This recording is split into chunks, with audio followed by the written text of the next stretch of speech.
गांव में एक अमीर व्यापारी रहता था जो अपनी संपत्ति पर बड़ा घमंड करता था।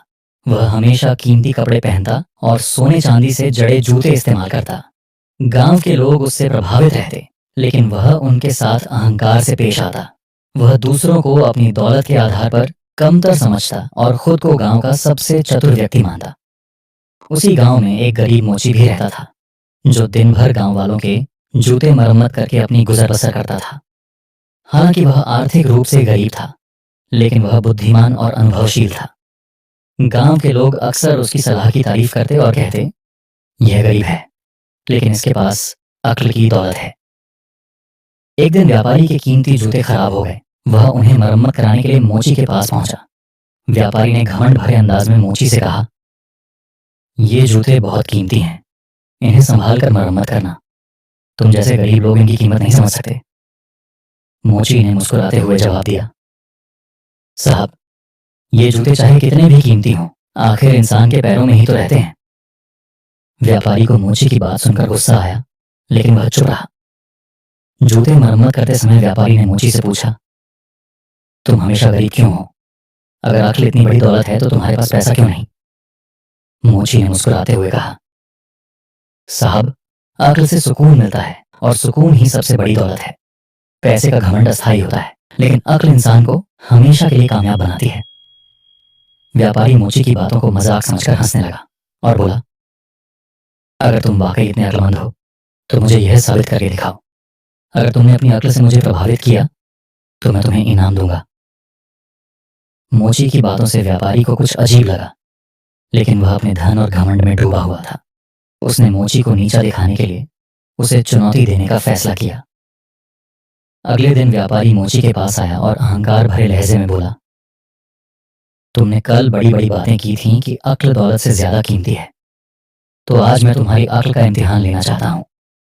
अगर तुमने अपनी अक्ल से मुझे प्रभावित किया तो मैं तुम्हें इनाम दूंगा, वरना तुम हमेशा अपनी गरीबी में ही रहोगे। मोची ने मुस्कुराते हुए कहा, साहब, इम्तिहान लेना चाहते हैं तो शौक से लीजिए। व्यापारी ने कहा, मैंने एक पुरानी लेकिन बड़ी इमारत खरीदने का सोचा है। वह बहुत सस्ती है और मुझे लगता है कि यह मेरे लिए बहुत फायदेमंद सौदा होगा। तुम्हें क्या लगता है? मोची ने ध्यान से व्यापारी की बात सुनी और फिर पूछा, क्या आपने इमारत को अच्छी तरह जांचा है? इसकी छत, दीवारें और नींव की हालत देखी है? व्यापारी ने व्यंग्य करते हुए कहा, यह सब देखने की जरूरत नहीं। ये इमारत बहुत खूबसूरत और सस्ती है और मैं इसे खरीदकर बड़े फायदे में रहूंगा।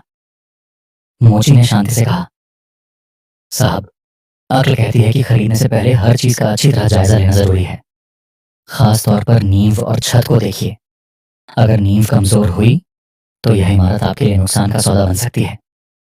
व्यापारी मोची की बात सुनकर हंसा और बोला, तुम जैसे गरीब लोग अक्ल के बड़े दावे करते हो, लेकिन एक फायदेमंद और बड़े सौदे के बारे में कुछ नहीं जानते।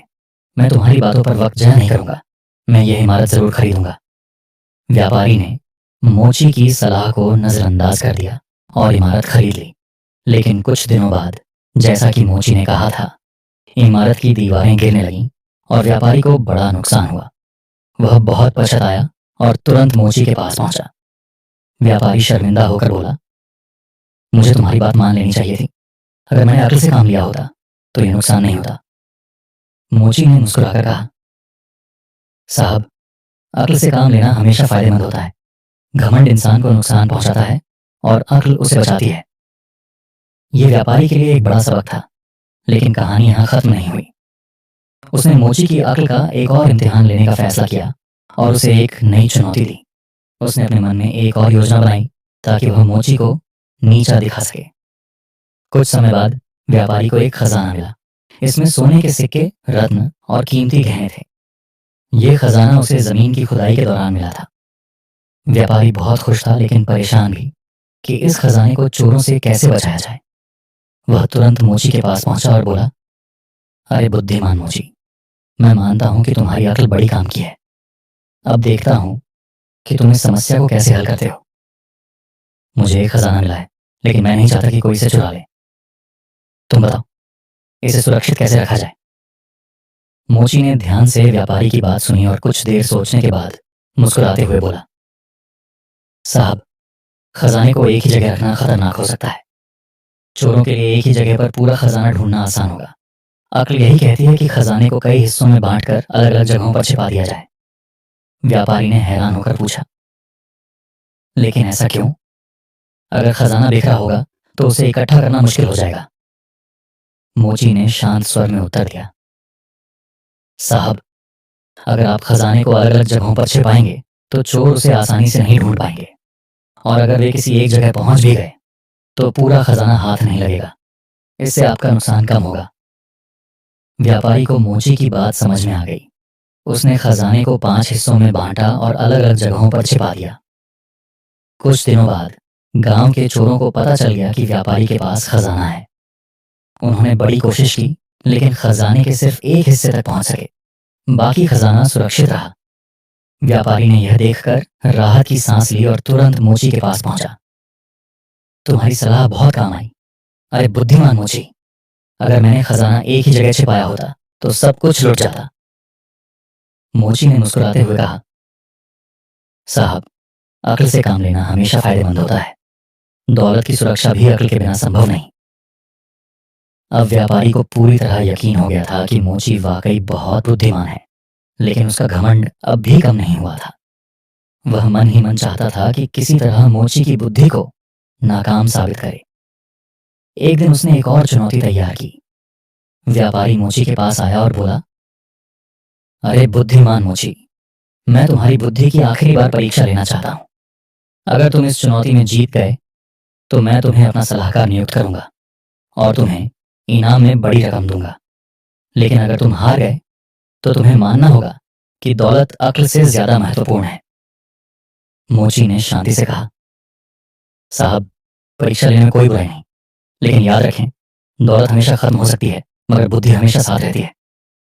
बताइए, चुनौती क्या है? व्यापारी ने एक सुनहरा कटोरा निकाला जो अंदर से खाली था और बोला, यह कटोरा बहुत कीमती है लेकिन खाली है।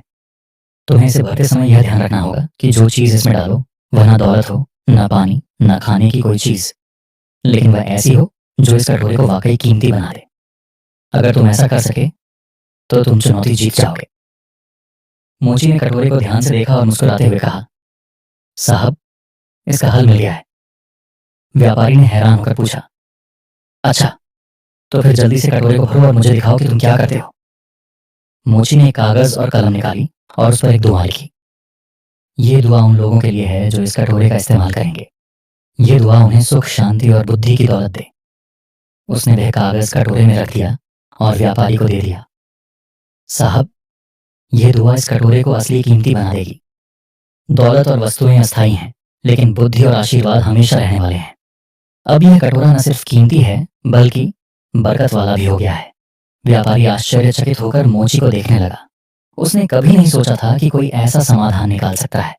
वह शांत हो गया और फिर बोला, मोची, तुमने अपनी अक्ल से साबित कर दिया कि तुम वाकई समझदार हो। मैं तुम्हारा कायल हो गया हूं। आज से तुम मेरे सलाहकार होगे। मोची ने विनम्रता से कहा, साहब, सलाहकार बनना बड़ी जिम्मेदारी है। अगर आप अपने घमंड को छोड़ दें और अपनी दौलत को अक्ल के साथ इस्तेमाल करें तो आप भी हमेशा सफल रहेंगे। व्यापारी ने यह बात दिल से स्वीकार कर ली और अपनी जिंदगी में बदलाव लाने का फैसला किया। इस कहानी से यह सीख मिलती है कि दौलत का सही उपयोग केवल बुद्धि के साथ संभव है। मोची की अक्ल ने न केवल व्यापारी को सबक दिया बल्कि गांव के लोगों को भी यह संदेश दिया कि घमंड से कुछ हासिल नहीं होता, जबकि बुद्धि और विनम्रता सबको फायदा पहुंचाती है।